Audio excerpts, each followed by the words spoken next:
Hello there, everybody. This is B Comedy, and today I am going to be reading a fanfiction called Therapist Visit.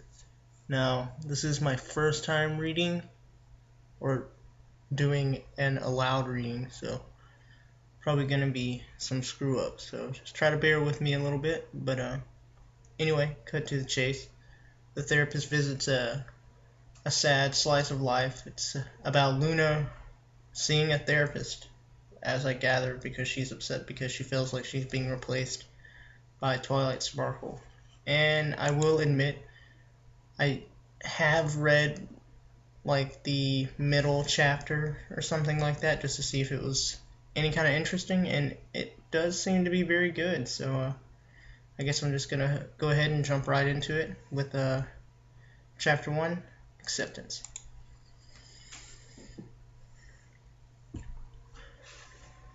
I wish I could tell you that I was completely happy with the events that took hold today. If I did, Applejack would be angry with me for lying. King Sombra is gone, the crystal ponies are happy. Everything turned out better than expected, so why am I not happy with this? You know me as Princess Luna. I do not need to tell you my history, since the numerous ponies that run away from me during the night is enough of a clue of my previous actions. I was a beast, a lurking paragon of fear, anguish, and anger. Why did all that occur, you may ask? I was a princess, a mare with nearly everything I could ask for. Why would a mare like me turn to the hatred and fear inside of my heart to allow myself to become the same as Sombra? It's quite simple, really. The lack of acknowledgement of my own duties. The moonlight was ignored in favor of the sun. You could say my talent was useless.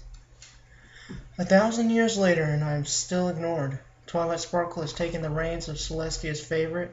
I know that my sister will never admit this, because she doesn't want the two of us to end up fighting. The last time we did, well, the throne room needed to have a large remodel to replace the charred marble in the rug. But it is true, and I have grown used to this fact.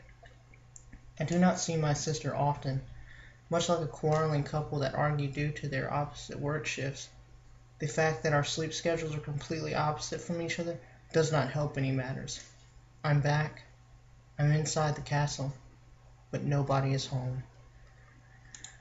The guards at the top of my spire do not exist anymore. After all, who wants to kidnap or incapacitate a princess that does not have any connection to the element? Or I read that wrong, sorry. After all, who wants to kidnap or incapacitate the princess that does not have any connection to an element, or could be easily replaced by the bigger and better sister?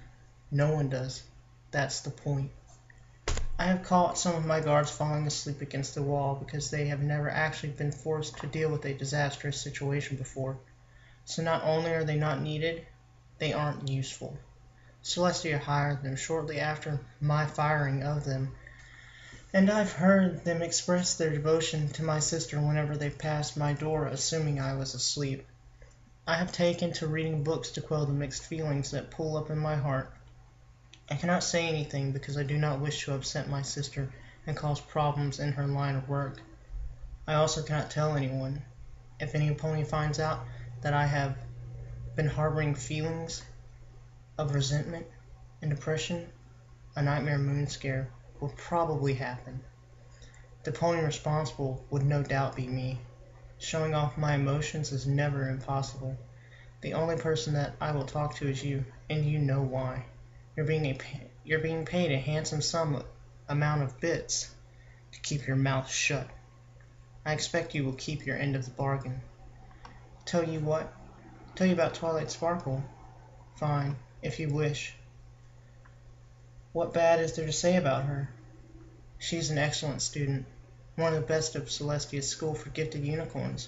She was capable of defeating Nightmare Moon, Queen Chrysalis, Discord, and now King Sombra. Twilight Sparkle is perhaps the most powerful unicorn of her age group. She has 5 best friends who make her smile whenever they can. She has a loving assistant who burps mail to and from her every now and again. She has the love and care of my sister. She has everything that I do not.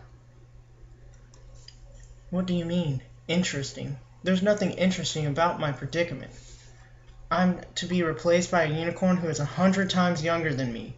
Celestia has already preferred to go to Twilight to fix problems rather than myself. Soon enough, I'm just going to be the princess that raises the moon when Twilight Sparkle is sick. I hate her. I want her gone. I didn't mean that. Please forgive me. I'm just frustrated over the current position. It is hard to admit that a mare of Twilight Sparkle's stature is already more powerful than I am. She was given a mission to save Princess Cadance and the Crystal Kingdom. My sister also gave Twilight Sparkle some reassuring words to ease her failure if it did occur. My jealousy wanted her to fail, despite the Crystal Kingdom's curse continuing to afflict my land and Cadance's subjects, and the endless amount of torment that would follow due to it. I wanted Twilight Sparkle to fail, because then I could prove myself to pass my sister's test. Wishing failure on my subjects in order to further my own reputation growth made me regret my thoughts as I laid in bed that night. After all, I failed my sister's test the moment I wished misfortune upon my subjects. I know Twilight Sparkle is connected to the elements of harmony, and that's what makes her special. That's probably why the test was given to her, and not me. But it doesn't help that night after night I wait for my sister to call me to the throne room for a meeting on Equestria, and what I can do to help. She always gives me the same response. Just keep raising the moon, and I can ask nothing more of you. She doesn't want my help anymore. I know this is a large assumption, but I cannot think of anything else that is possible. Celestia has taken over the diplomatic duties of Equestria, while my job has been reduced to merely bringing forth the night. I used to be able to look over court hearings and economic reports from nearby cities, and assign guards to the gates of Tartarus with my other hoof. As much as I hate to admit it, I know that it is my fault. My inability to control my jealousy and rage has been the foundation of my downfall. I was not capable of holding my emotions. So Nightmare Moon... Start over top of that. My inability to hold my jealousy and rage has been the foundation of my downfall. If I was capable of holding in my emotions, Nightmare Moon would never have existed. Yes, I do believe that. My sister is capable of doing it. She is much older than me and has already mastered the art of concealing her emotions. My transfer into the mare in the moon caused my sister's lifespan to decrease dramatically, since she had to live on a few hours of sleep, if she was lucky, while her magic alternated the moon and the sun. Along with that, her duty to organize the safety of every city in Equestria, while still keeping watch over her school and Twilight Sparkle. If any other pony tried to do that, they would have died after their cutie mark appeared due to exhaustion. The stress, depression, and anger over the betrayal of her sister was never shown behind those pink hues of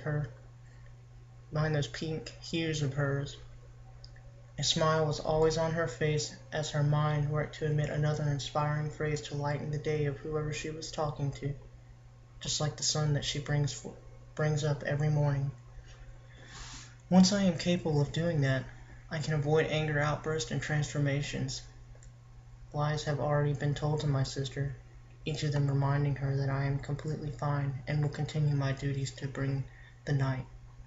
Once I can successfully bottle up these emotions and make them disappear, I guess that will be the moment that I can reach the demigod status that my sister has acquired. I'm sorry you have to see this. I normally don't cry in front of others.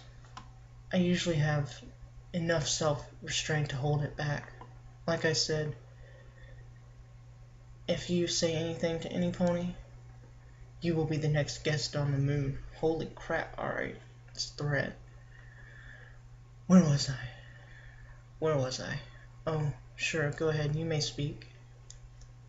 As much of an idea as that is, I do not believe you. I am not overreacting. I should have brought something up to my sister the moment Twilight Sparkle broke my nightmare moon form.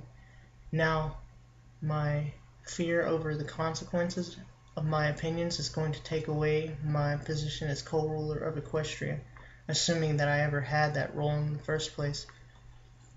Well, all our duties, our future goals, that we have strived for a lifetime to acquire, we all have our duties, our future goals that we strive for a lifetime to acquire. But what do you do if your destiny has already been accomplished or taken from you? It's quite simple. Nothing. You do not do anything else. Your page in the chapter of history is over once you have accomplished your destiny and mastered the art of your cutie mark. I thought my destiny was to become as powerful as my sister and to be able to rule alongside her until the two of us are at the end of our days. I guess that is simply not the case, and this position has been opened up for the other student, Miss Twilight Sparkle.